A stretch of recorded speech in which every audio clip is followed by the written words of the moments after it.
감사합니다. 우리 옆에 계신 분들과 이렇게 한번 인사하고 말씀 듣겠는데요. 이렇게 합니다. 하나님 나라의 의를 사모합시다. 하나님 나라의 의를 사모합시다. 네, 감사합니다. 오늘 우리가 함께 읽은 이 본문은요, 누가복음에만 유일하게 등장하는 삭개오라는 사람의 이야기입니다. 삭개오의 직업은 세금을 걷는 세리이고요. 그 중에 세리장이었기 때문에 굉장히 동네에서는 알아주는 부자였을 것으로 생각됩니다. 그래서 그의 이름 뜻이 아이러니하게도 의로운 자인데요. 그러니 사실상 자기의 이름과는 전혀 걸맞지 않는 그러한 삶을 산 것으로 유명한 것이 바로 또 삭개오이기도 합니다. 나름대로 그래도 주일학교 때부터 교회에 다니셨던 분들은 이 삭개오라는 이름이 낯설진 않을 것 같습니다. 자기가 살고 있던 마을에 예수님이 오신다는 소문을 듣고 길거리에 나가봤지만 키가 작아서 볼 수 없어 나무 위로 올라간 삭개오죠. 옛날 성경엔 그 나무가 이제 뽕나무라 그래서 찬송가에도 키가 작아 보이지 않아 그래서 뽕나무 꼭대기로 올라갔어요. 그래서 이 뽕나무가 입에 더 잘 붙는데 이제 성경엔 돌무화과 나무로 바뀌어서 입에 딱 붙는 그런 느낌은 없습니다. 어쨌든 이 삭개오는 키가 작아 나무에 올라간 그 사람이죠. 자, 어찌되었든 여러분은 그동안 이 삭개오 이야기를 통해서 어떤 은혜와 또 어떤 교훈을 얻으셨나요? 한번 생각해 보세요. 이 삭개오는 우리에게 무엇을 얘기합니까? 나무 위로 올라가는 어떤 그의 열심, 그 간절함과 믿음, 그리고 예수님 만난 후에 그의 삶의 변화, 다 우리에게 중요한 교훈을 주지요. 물론 이 중에 키 작은 분들에게 위로를 주는 말씀일 수도 있을 수 있습니다. 자, 그런데 사실 삭개오 이야기는 어떤 장애를 극복하고 나무 위로 올라가는 이야기라기보다 예수님께서 삭개오를 만나시고 제일 먼저 뭐라고 말씀하시죠? 삭개오야 내려와라. 사실은 내려옴과 관련된 말씀입니다. 그동안 올라갔던 모든 것에서 내려옴. 그래서 하나님 나라와 내려옴이 어떤 관련이 있을까를 찾아보겠는데요. 그렇습니다. 이 삭개오 이야기는 한 사람이 예수님 만나고 또 변화받는 너무나 귀한 천국 복음의 이야기가 맞지요. 너무 은혜로운 이야기입니다. 특별히 이렇게 우리가 예수님 만남 또 복음을 듣고 하는 과정 속에서 이런 특별한 경험이 있는 사람들은 늘 자신의 삶에 그것이 간증이 될 것 같아요. 내가 그때 나무 위에 올라갔는데 예수님 내려오라 그랬다. 혹은 여러분들의 삶 속에 어떤 외로움과 혹은 왕따 같은 혹은 이런 삭개오 같은 죄인 취급 당하는 자리에서 하나님 나를 만나 주셨다. 이런 경험이 있는 사람은 참 이 삭개오 같이 어떤 간증을 할 수도 있겠죠. 그래서 이 삭개오 이야기는 굉장히 특별한 기독교 구원에 있어서 거듭남과 회심이라는 것을 설명할 때 모델이 될 만한 참 중요한 이야기입니다. 그런데 우리가 잊지 말아야 할 사실은요. 성경은 언제나 한 사람의 구원 이야기를 이야기한 것에 그치지 않고 그 궁극적으로 하나님께서 우리에게 주시고자 하는 하나님의 나라가 어떤 나라인지를 이 삭개오 이야기를 통해 알려주시는 거예요. 그래서 하나님의 구원 계획과 그렇다면 어떤 자들이 그 하나님 나라의 복음을 들을 것인가. 그래서 그 모든 이야기를 그렇게 보는 시각이 바로 성경을 복음으로 보는 건데요. 그렇습니다. 예수님이 이 땅에 오신 이유는 바로 하나님 나라의 복음을 전하러 오신 줄 믿습니다. 그래서 예수님이 하신 모든 이적과 또 여기 만나는 사람들 그리고 선포하신 모든 죄사함과 여자여 내 죄사함 받았으니 평안히 가라 이런 모든 내용들은 이 하나님 나라를 소개하고 있는 것입니다. 그래서 오늘날 마찬가지입니다. 오늘날 우리 복음을 듣고 구원받은 여러분들, 그래서 이미 이 땅에서 하나님 나라가 시작되었다고 할 만한 그런 믿음이 있는 분들이라면 그것은 그저 나 혼자 개인 구원으로 내가 예수 잘 믿고 천국 가면 되지 뭐 여기에 그치는 것이 아니라 무엇입니까? 우리를 부르신 이유, 하나님의 언약 백성들을 이 땅에 살게 하시면서 하나님의 나라가 이 땅에 이루어짐. 그래서 그 구원받은 각자 한 영혼 그리고 그들이 모인 교회를 통해서 하나님의 나라를 전하고 그 하나님의 나라가 어떤 나라인지를 우리 여러분들을 통해서 세상에 알게 하는 줄 믿습니다. 그래서 이것은 나 혼자 개인 구원의 문제가 아닌 것이고요. 삭개오 이야기도 역시 그렇게 봐야 합니다. 그러므로 오늘 저는 이 삭개오 이야기가 단순히 한 사람의 구원받은 이야기, 그것도 너무나 소중하고 귀한 것이지만 그냥 거기서 그치는 것이 아니라 과연 하나님의 나라, 하나님의 나라에서 또 그 의, 하나님 나라의 의는 무엇이며 또 그 의롭게 된 하나님 나라 백성들의 삶의 변화는 무엇인지를 좀 말씀드리고자 합니다. 물론 이 짧은 시간에 이 방대한 내용을 제가 이렇게 말씀드리면서도 다 할 수 있을까? 그래서 고민이 되었는데요. 바라기는요, 2000년 전 삭개오를 찾아오신 예수님, 그 생명력 넘치는 그 놀라운 복음의 능력이 우리에게도 동일하게 역사하는 줄 믿습니다. 그래서 이미 시작된 하나님 나라를 살아가는 저와 여러분들, 그들에게 이 이야기가 여전히 우리의 삶에 적용되고 우리도 이 삭개오를 보듯이 우리 많은 사람들이 우리를 통해서 의로운 길로 돌아오는 저와 여러분들 되시기를 주님의 이름으로 축복합니다.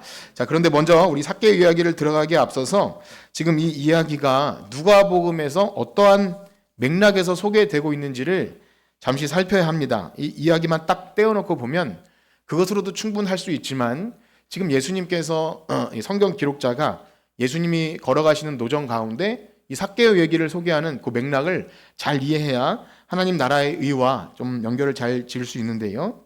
이미 여러 번 말씀드린 바와 같이 누가는요, 이 누가복음을 기록한 누가는 예수님께서 이 땅에 오셔서 하나님 나라를 전하시는 그 공생의 3년 기간을 예루살렘을 향한 여행이라는 그 구도를 가지고 이게 풀어 나갑니다. 물론 어디 뭐 갈릴리나 거기서 출발해서 일직선상으로 예루살렘으로 쭉 가신 것은 아니지만 그 여정을 계속 예루살렘을 향하여 여행하시더라, 예루살렘을 향하여 가까이 가시더라, 이런 문구를 담아서 예수님이 결국 예루살렘으로 가시는구나. 그리고 그것은 어떤 세상의 왕처럼 왕관 쓰고 왕복 입으로 가시는 것이 아니라 십자가에 달려 돌아가시는구나. 그것을 보게 합니다. 그리고 나서 계속 예루살렘을 향한 여행 가운데 어떤 마을로 다니시고 거기서 또 병자를 치유하시고 또 어떤 사람과의 만남에서 대화 가운데 계속 하나님 나라를 알려주시죠. 비유로도 알려주시고 하나님 나라가 이런 자의 것이니라.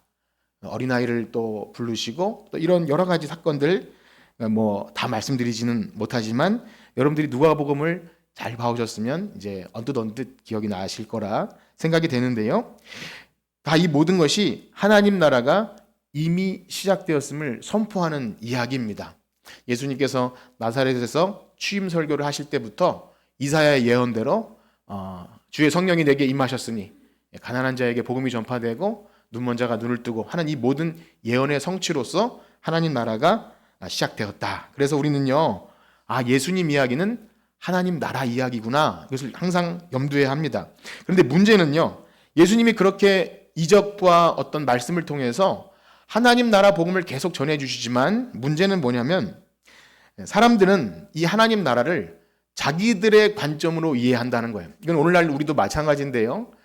제가 가끔씩 하나님 나라와 천국이 같은 겁니까? 다른 겁니까? 물어보면 뭐 어떤 식으로 대답하시겠지만 그 물음을 묻는 이유가 하나님 나라 하면 대부분의 신자들은 아마 죽어서 가게 되는 천국만 보게 되는 것이 있지요. 마찬가지로 이 당시 사람들도요, 하나님의 나라 하면 구약시대 때부터 예언된 그 메시아가 오면 드디어 우리 이스라엘을 회복시켜 줄 것이다. 로마의 압제 아래에 있던 우리 민족을 해방시켜 주셔서 다윗왕처럼 힘있는 왕이 와서 이제 멋지게 성전도 재건하고 왕궁도 이렇게 정비하고 성벽도 다시 쌓는 그런 것을 목표로 두는 거예요. 물론 그것도 그들의 시선에서는 하나님 나라가 맞지요. 구약에서는 그게 하나님 나라였거든요. 예루살렘 성전에 하나님이 임재하시고 하나님의 통치를 받고 그리고 이 왕이 하나님의 통치를 받아 다스리는 왕. 그래서 이것은 그림자입니다. 우리가 오후 시간에 배우는 그 복음으로 성경을 읽다 보면 하나님 나라는 그렇게 구약 시대부터 모형과 그림자로 진행되죠. 한 사람을 불러서 많은 민족을 약속하고 또 땅을 약속하고 하나님의 다스림을 약속해서 그렇게 하나님 나라를 보여주시지만 궁극적인 것은 아니에요. 이 땅에서 이루어지는 것이 아니라 바로 하나님 나라는 복잡하지만 이렇게 기억하세요. 죄와 사망의 문제가 해결되는 곳입니다. 더 이상 죄가 없고요. 그리고 하나님이 우리 하나님 되시고 그것이 어디든지 하나님이 우리와 함께 하셔서 더 이상 우리가 죄가 없기 때문에 의인인 거예요. 그래서 천국은 의인들만 있는 것입니다. 그렇게만 말씀드릴게요. 전에도 여러 말씀을 드렸지만 천국을 설명하는 것이 아니라 우리가 내가 본 천국이 아니라 하나님의 나라, 성경이 말하는 하나님의 나라가 그러하다는 거예요. 죄와 사망이 없고 하나님이 우리 하나님 되셔서 더 이상 우리가 어떤 죄 짓지 않을까 이런 고민, 걱정, 그리고 우리 육신의 한계 이런 것이 다 끝난. 자, 그런데요, 예수님은 자신의 제자들에게만큼은 그 하나님 나라를 좀 알려주시기 위해서 내가 이 땅에 저 로마 왕을 이기고 다윗 왕처럼 그렇게 힘 있는 장수로 온 것이 아니라 죽으러 왔다. 그걸 알려주기 위해서 제자들만 불러서 따로 많이 이야기해 주세요. 얘들아, 내가 이제 대제사장에게 잡히고 그리고 군인들에게 핍박당하고 그다음에 그 세상 주권자에게 재판받아서 십자가에 달려 죽을 거다. 그리고 3일 만에 살아날 거야. 그렇게 예수님이 계속 제자들에게 끊임없이 말씀해 주세요. 그래서 이 예루살렘 여행의 끝에는 바로 예수님께서 죽으신다. 그리고 3일 만에 부활하신다. 그 이야기를 끊임없이 들려주세요. 거의 복음서에는 한 3번 정도만 기록되어 있지만 더 많이 이야기했을 거라고 우린 충분히 예측합니다. 그리고 덧붙여서 얘들아, 나를 따르려거든 자기를 부인하고 자기 십자가 지고 따라야 한다. 그게 뭐죠? 하나님 나라는 사람들이 생각하는 그 넓고 좋은 길, 편안한 길, 황금길이 아니라 사실 좁은 문, 좁은 길이다. 그러니 같이 가려면 일단 계산부터 해봐라. 이렇게 어려운 말씀을 많이 해주셔요. 사랑하는 성도 여러분, 어떠십니까? 지금 뭐 짧게 말씀드렸지만 여기까지의 내용이 여러분들의 귀에 잘 들리고 계시나요? 네. 이것이 참으로 우리에게 영원한 생명을 주시는 하나님 나라의 복된 소식임을 믿고 이 하나님 나라의 의가 어떠함인지 사모함이 있으십니까?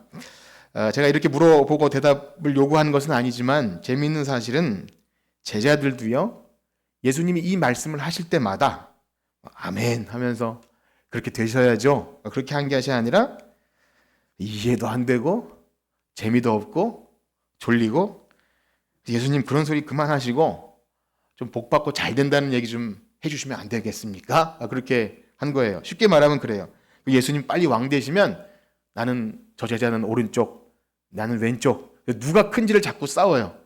개국 공신이잖아요. 예수님이 이제 나라를 점령하면 우리는 이제 12명이 이 나라의 뭐 총리, 누가 무슨 장관을 할 것이면 그 계산을 하고 있으니까 예수님이 얼마나 참 답답하고 속이 터지겠습니까? 그래서 굉장히 어이없죠. 그래서 이 19장을 넘어가기 전에 그 부분을 한번 읽어볼 텐데요. 18장 31절에서 34절까지 함께 읽겠습니다. 18장 31절에서 34절 시작. 예수께서 12제자를 데리시고 이르시되 보라, 우리가 예루살렘으로 올라가노니 선지자들을 통하여 기록된 모든 것이 인자에게 응하리라. 인자가 이방인들에게 넘겨져 희롱을 당하고 능욕을 당하고 침뱉음을 당하겠으며 그들을 채찍질하고 그를 죽일 것이니 그는 3일 만에 살아나리라 하시되 제자들이 이것을 하나도 깨닫지 못하였으니 그 말씀이 감추었으므로 그들이 그 이르신 바를 알지 못하였느니라. 하나도 깨닫지 못하였으니 그 말씀이 감추었으므로. 사랑하는 성도 여러분, 여러분은 이 말씀이 깨달아지십니까? 물론 예수님은 여기서 나라고 안 하고 인자가 또 그들은 그를 죽일 것이나 약간 3인칭으로 그렇게 표현했기 때문에 못 알아들을 수도 있을 거라 생각하지만 예수님 자신이라고 말해도 인정하지 않죠. 베드로는 절대 그럴 수 없습니다 하고 막 화를 내기도 하고 그랬어요. 그래서 우리가 이런 생각을 좀 가지셔야 합니다. 성경을 보면 뭔가 가슴이 뻥 뚫리면서 내 문제가 해결될 것 같은 그런 기대와 소망을 가지고 성경을 보게 되지 않습니까? 여러분 그러시죠?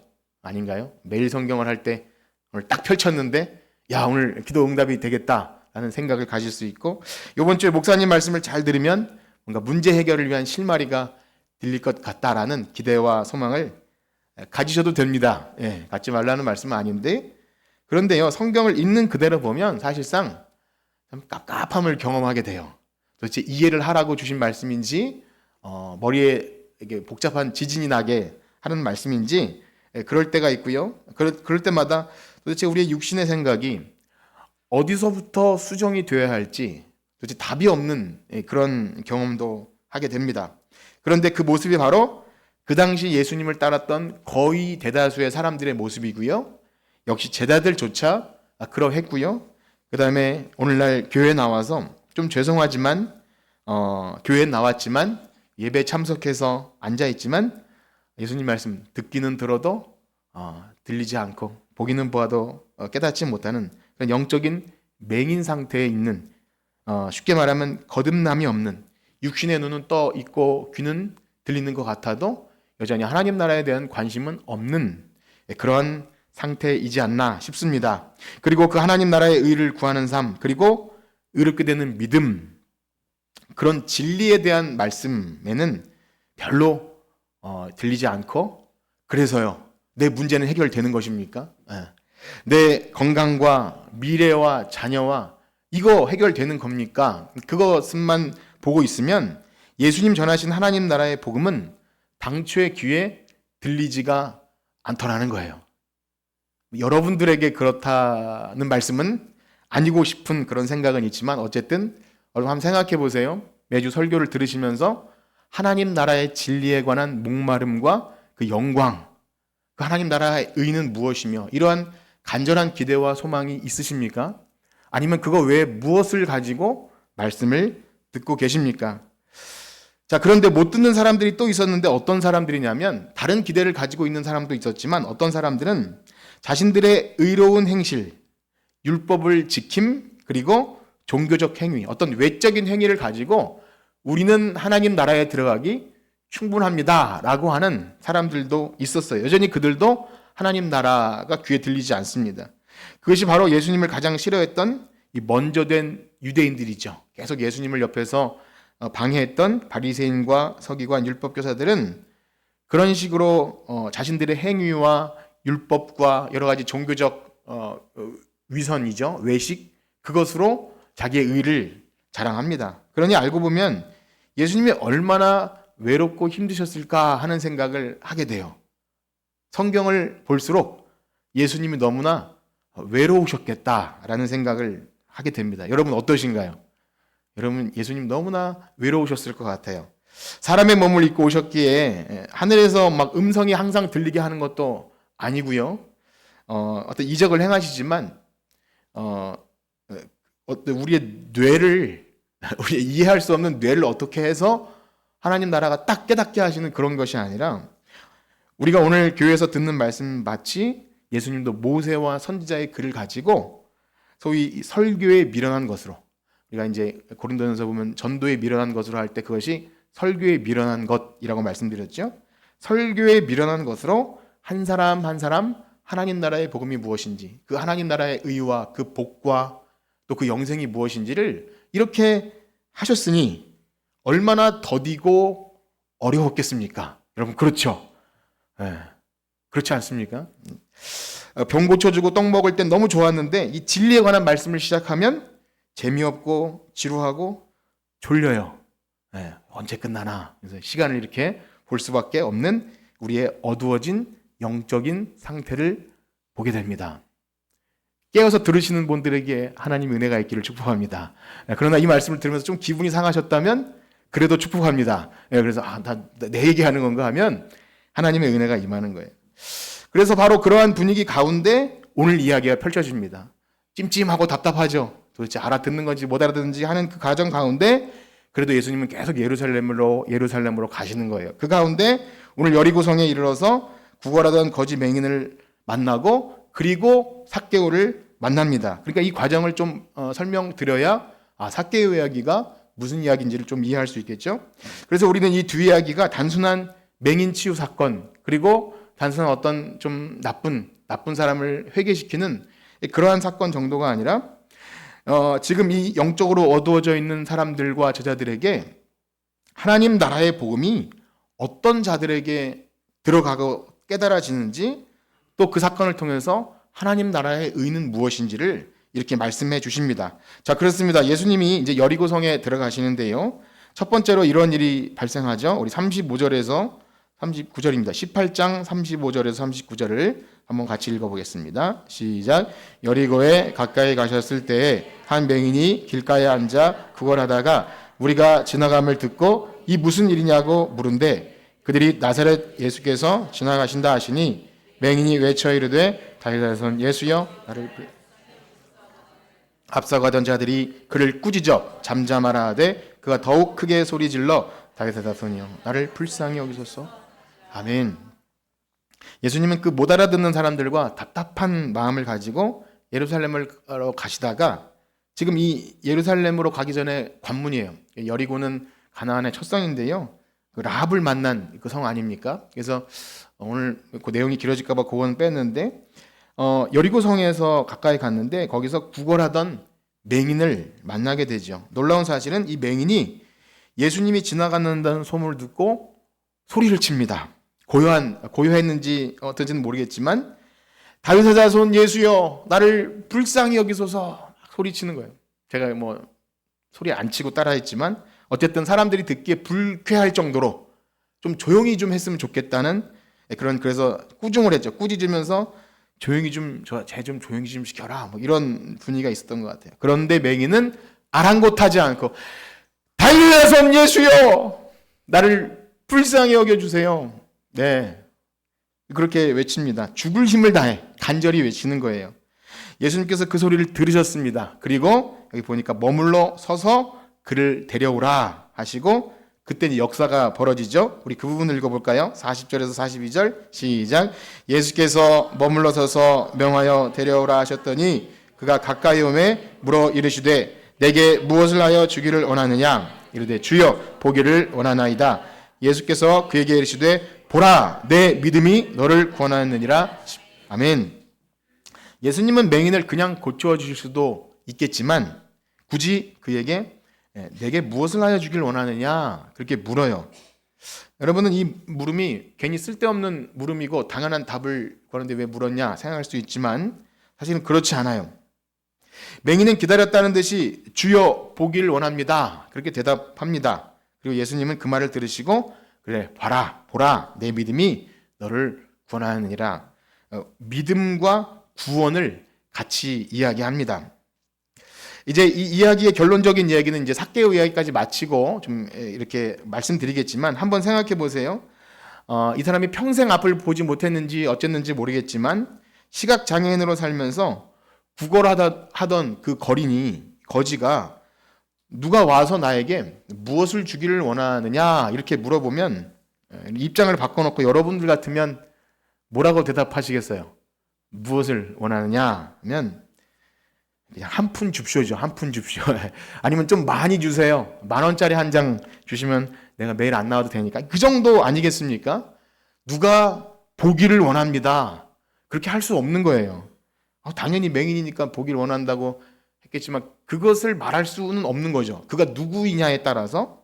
그러므로 이 맹인은 자기 눈에 보이지 않았기 때문에 그 앞에 있는 그 나사렛 예수라고 하는 그분이 메시아이심을 믿었던 거예요. 마치 여리고 성의 라합이 멀리서 오는 그 이스라엘 군대가 하나님의 군대라는 것을 알고 그 마음에 이미 믿음이 들어간 것처럼 이 사람은 다른 사람들이 저 사람은 나사렛 예수입니다. 나사렛은 촌동네이거든요. 그런데 그게 아니라 그는 왕이시다. 하나님 나라의 왕이시다. 그런 믿음이 뭐 적으나 크나 어쨌든 그것이 들어갔기 때문에 그는 나를 보게 할 수 있는 분이다. 그런 믿음이 생긴 거예요. 그렇기 때문에 사실 이 보기를 원합니다라는 간구는요. 실제 육신의 눈은 뜨고 있지만 하나님 나라에 대해서는 맹인 상태였던 그 많은 사람들이 예수님께 간구했었어야 하는 간구예요. 우리도 보기 원합니다. 우리도 하나님 나라 좀 알기 원합니다. 이런 간구를 눈뜬 자들이 구하지 못하니까 이 시각장애인 맹인을 통해서 내가 보기를 원합니다. 여러분 그런 간구를 하기 축복합니다.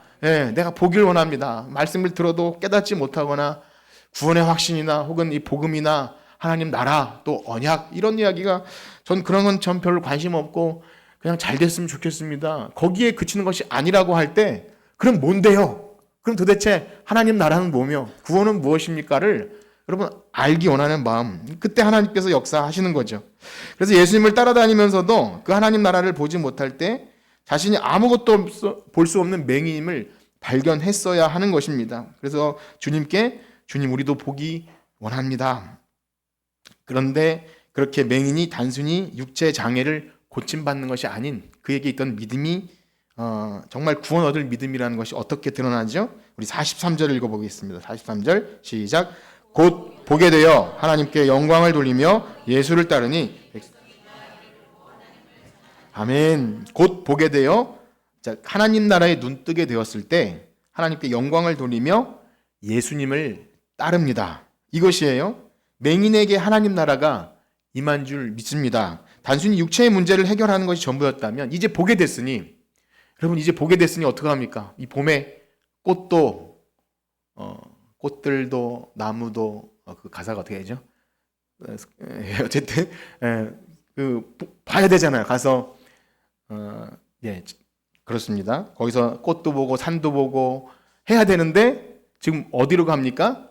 예수님 따라가요. 분명히 예수님 예루살렘 길의 끝에는 십자가의 죽음인데 하나님의 영광 또 예수님 그의 인생의 주인이 바뀌어버린 거예요. 그러니까 이제 한 푼 줍쇼 하는 삶에서 하나님 나라와 그 영광이 그게 보이기 시작한 거예요. 그것이 크든 작든 예수님을 통해서 주인이 바뀐 경험을 하게 된 것입니다.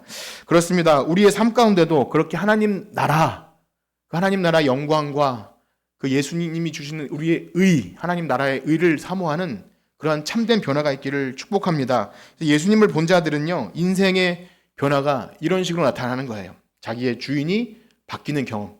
이제 삭개오 이야기로 넘어갈 텐데요. 사실 이제 우리 1절에서 19장 1절에서 4절까지 함께 읽겠습니다. 1절에서 4절 시작. 예수께서 여리고로 들어가 지나가시더라. 삭개오라 이름하는 자가 있으니 세리장이요 또한 부자라. 그가 예수께서 어떠한 사람인가 하여 보고자 하되 키가 작고 사람이 많이 할 수 없어 앞으로 달려가서 보기 위하여 돌 무화과 나무에 올라가니 이는 예수께서 아멘. 이제 삭개오 이야기를 말씀드리면서 방금 살핀 맹인 이야기와 연결지어서 말씀드릴 텐데요.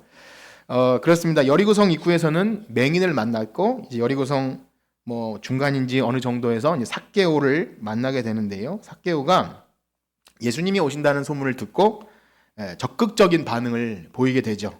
맹인은 사람들의 꾸짖음에도 아랑곳하지 않고 다윗의 자손 예수여 나를 불쌍히 여겨주세요. 그렇게 외쳤듯이 삭개오도 키가 작아서 예수님을 볼 수 없자 나무 위로 올라가는 그의 열심을 보이게 됩니다. 맹인은 그럴 수 있다 치더라도 삭개오는 당시의 세리장이면 그래도 나이 지긋한 중년 이상의 남자이고 부자이기 때문에 아마 좀 긴 예쁜 옷을 입었을 거라 생각이 되는데 그런 것을 입고 나무 위에 기어 올라간다는 것은 동네 어린아이들이나 할 법한 그런 좀 모양 빠지는 일이겠죠. 그런데 삭개오에게 어떻게 이런 열심이 생겼을까요? 우리는 그래서 이 두 사건에서 하나님 나라의 놀라운 비밀을 좀 발견하게 되는데요.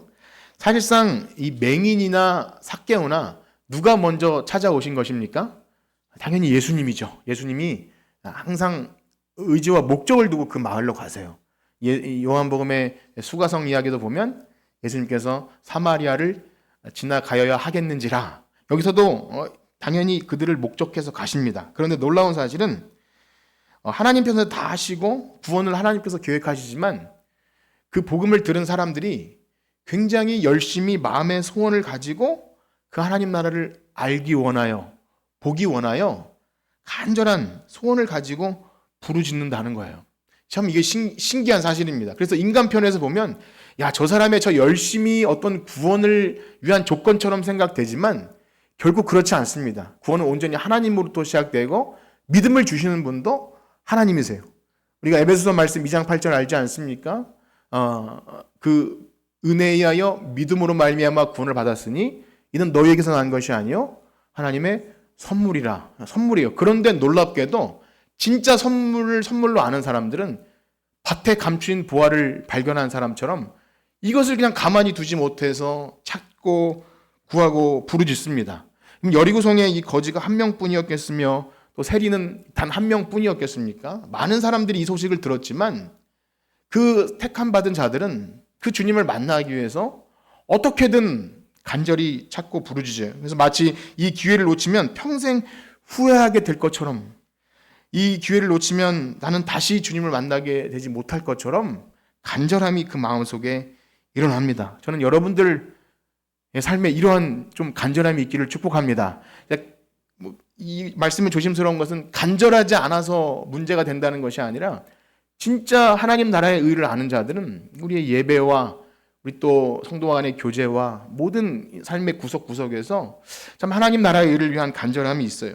그래서 하나님 나라의 놀라운 역사를 경험하는 일에 있어서 언제나 이 믿음이라고 표현한 이 간절함, 이것이 요구되어지는 의입니다. 사실은 저는 여러분들이 저 예배 나올 때, 또 말씀을 들을 때 우리에게 믿음이 있다고 한다면, 그래서 하나님 나라의 의에 대한 관심이 있다면 이것은 알아도 되고 몰라도 될 문제가 아닌 것처럼, 지금 요번 주에 못 들으면 안 될 것처럼 그렇게 들으시는 여러분들 되시길 축복합니다.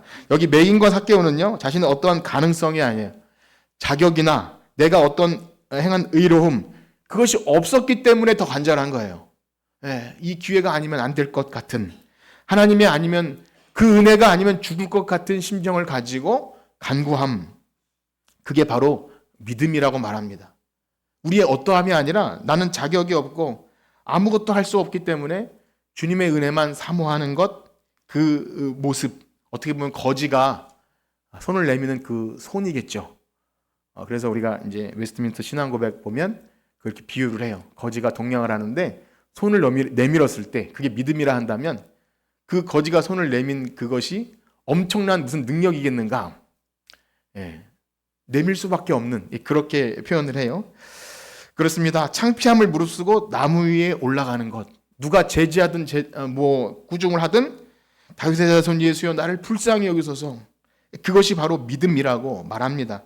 그래서 주님께서 보시는 하나님 나라에 합당한 의는 이 절박함이에요. 주님이 아니면 안 됩니다. 그래서 이 앞에서부터 예수님께서 강조하셨던 것이 뭐냐면, 그 비유 속에 보면 원한을 풀어달라고 하는 과부, 그리고 어린아이와 같은 그런 아이, 그리고 세리의 기도, 다 자신의 어떠함이 아니라 하나님의 자비하심만 놓고 간구하는 사람들, 그들이 하나님께서 원하시는 자들이다, 그렇게 말하죠. 반대로 어떤 자들에게 하나님 나라는 또 멀다고 합니까?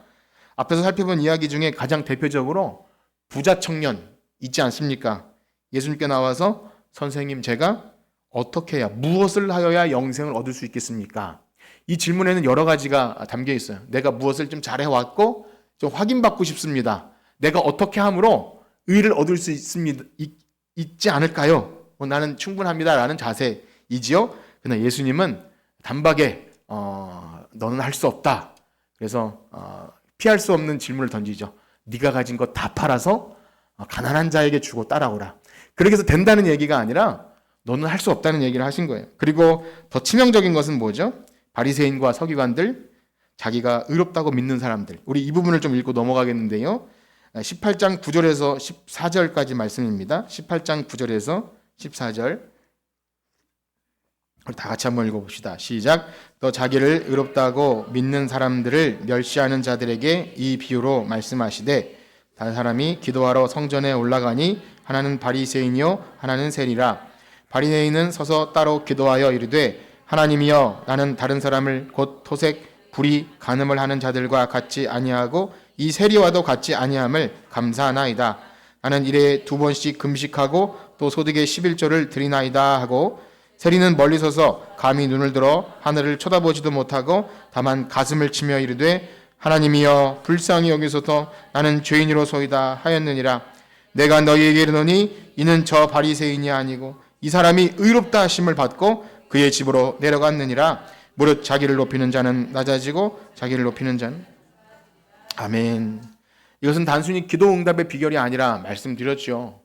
누구를 의롭게 보시는가?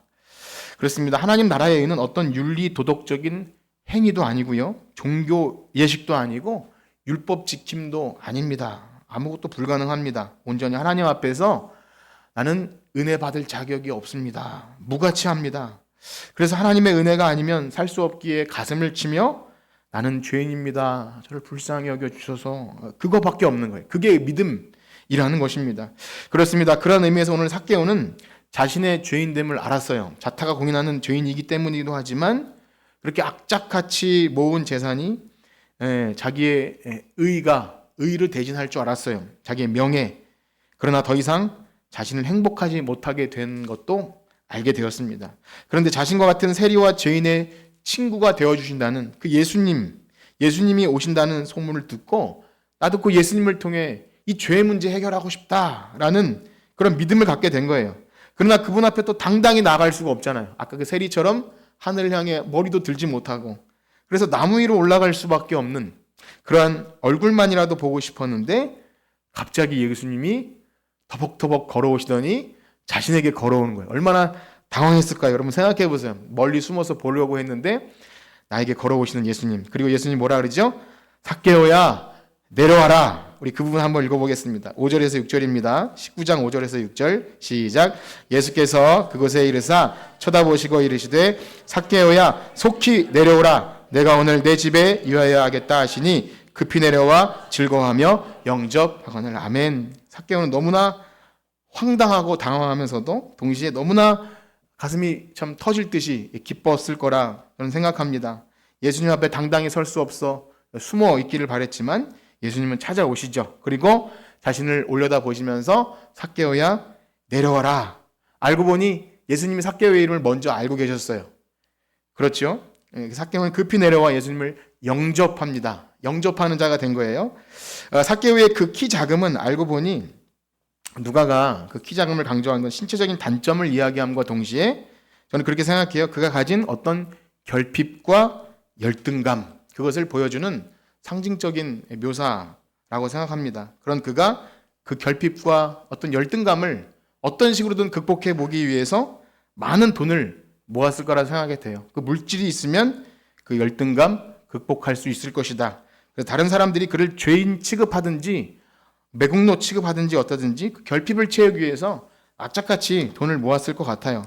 그래서 성경 기자는요, 이러한 삭개오의 자기 열심을 나무에 올라가는 것으로 그렇게 상징적으로 보여줬다 생각됩니다.